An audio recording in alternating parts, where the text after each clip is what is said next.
I was, as a detective, I'd be like solving murders that I'm committing myself. The streets are buzzing, and it's getting messy fast. Word is flying that David's own mom is about to step out and speak on this crime, and rumor has it she's not just convinced he did it, but also trying to defend him at the same time. Like, imagine believing your son pulled off something this dark and then still trying to justify it. That's the twist nobody saw coming. But here's where things get strange. Why is she rushing to talk before the cops even put cuffs on David? He hasn't been arrested. He hasn't even been labeled a person of interest publicly. Yet here she is, supposedly making plans to explain why he did what he did. Is this motherly instinct or straight-up damage control? Fans are already whispering that this looks like the start of a PR move to soften the blow before things explode. Now, there's been no official word from David's camp, but die-hard watchers are convinced his mom is stepping in to play savior, painting him as the product of a troubled past instead of a man facing serious accusations. You know how it goes. Every time someone close to a major crime steps into the spotlight, they start talking about the rough childhood, the loneliness, the trauma, anything to make the story sound less horrifying. And fans are bracing themselves for David's story to be spun the same way. So what skeletons from David's past could his mom possibly bring up? For starters, he was a loner growing up.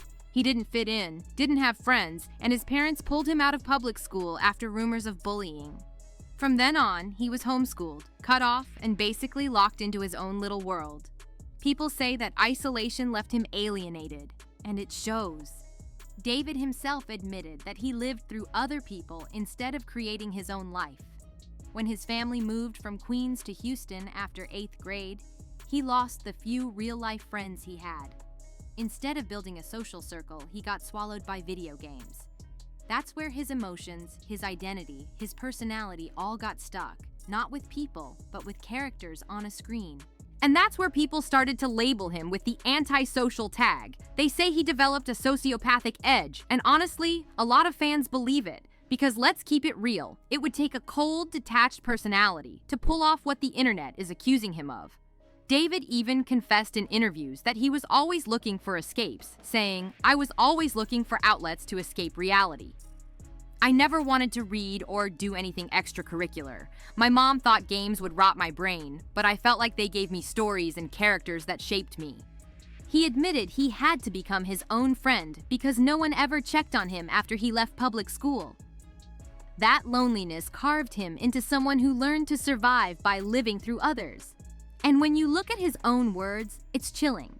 He once said, "Games affect my music in a major way. I was so attached to those characters, I became a personality sponge. I'd see a character I thought was cool and base my personality off them, then move on to the next one." Fans point to those quotes and say he basically confessed to not having a personality of his own, just borrowing traits from fictional characters. He lived through games, movies, and TV shows instead of real life, and now people are wondering if that detachment is the exact thing that made him capable of what he's being accused of today. And here's where things start to get chilling, because all of this lines up with what fans are calling straight-up sociopathic behavior. The way people believe David unalived Celeste, the way events have unfolded since. It's giving goosebumps all over again. Fans have been digging through David's old interviews, and suddenly, what once sounded like artsy talk now feels like twisted foreshadowing. Back in March, David sat down with Mahogany and broke down the inspiration behind Romantic Homicide. He admitted the idea came from a character he created named Ayami, which in Japanese means pain. He described Ayami as pure chaos, a destructive alter ego who thrives on disorder. At first, people thought this was just him being creative, using dark metaphors to spice up his art. But now, with Celeste's body found in his Tesla, fans are side-eyeing everything, because here's the kicker. David said Ayami wasn't just a stage persona. He had been developing an anime concept about a detective hunting down his own dark alter ego. The same alter ego committing the murders, and suddenly, what felt like fiction now feels way too close to reality. Was David secretly confessing all along? Every time he mentioned Ayami, was he hinting at the demons he was battling in real life? Once that Tesla was opened, the metaphor ended, and the nightmare began. Police at a Los Angeles tow yard reported a disgusting stench coming from an impounded black Tesla. When detectives popped the trunk, what they discovered shook the city to its core. A dismembered body wrapped in plastic, hidden like a dirty secret someone thought would never be found. Days later, the coroner dropped the confirmation everyone had been dreading. It was Celeste Rivas, just 15 years old, missing since April 2024. The mystery instantly turned into horror, and then came the detail that made everyone's skin crawl. TMZ reported Celeste had a "shh" tattoo on her finger, the same exact tattoo David himself was photographed with last September. The internet went into meltdown. Celeste's family couldn't stay quiet anymore. Her sister came back to Instagram, reopening her old account just to share the heartbreak. Celeste was only 15 years old. She should still be here with us. She trusted someone who didn't protect her, and now she's gone. Within 24 hours, the post had over 1 million views. People were furious, devastated, and demanding justice. The hashtag Justice for Celeste lit up timelines like wildfire. Her mother also spoke out, revealing something she had long feared. She suspected her daughter's mysterious boyfriend was someone named David. Seeing that tattoo on his hand was all the confirmation she needed. Her suspicions were now reality, and her worst nightmare had come true.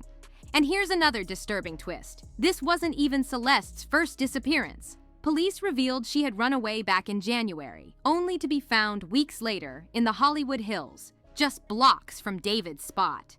Even more shocking, a teacher later said Celeste had already been talking to David online long before she vanished. The signs were there, but nobody realized how deep this connection really ran until it was too late. After that shocking discovery, the case snowballed into something straight out of a crime series. The LAPD didn't waste any time. Once Celeste's body was confirmed, homicide detectives locked in on David's world like hawks circling prey. Every little detail of his past, every interview, every lyric suddenly felt like evidence, and fans started treating his music like a diary of hidden confessions. On September 17th and 18th, detectives hit West Hollywood with a search warrant and raided the rental spot tied to David. Neighbors say the whole block was crawling with cops. They seized a laptop, multiple evidence bags stuffed with items no one's allowed to talk about yet, and possibly phones and hard drives too. But here's the crazy part. David wasn't even there when the raid went down and no arrests were made. That only fueled speculation that he might have been tipped off or hiding somewhere else while the police combed through his things. And the trail didn't stop there. Investigators circled back to the parking area where his Tesla had been sitting before it got towed.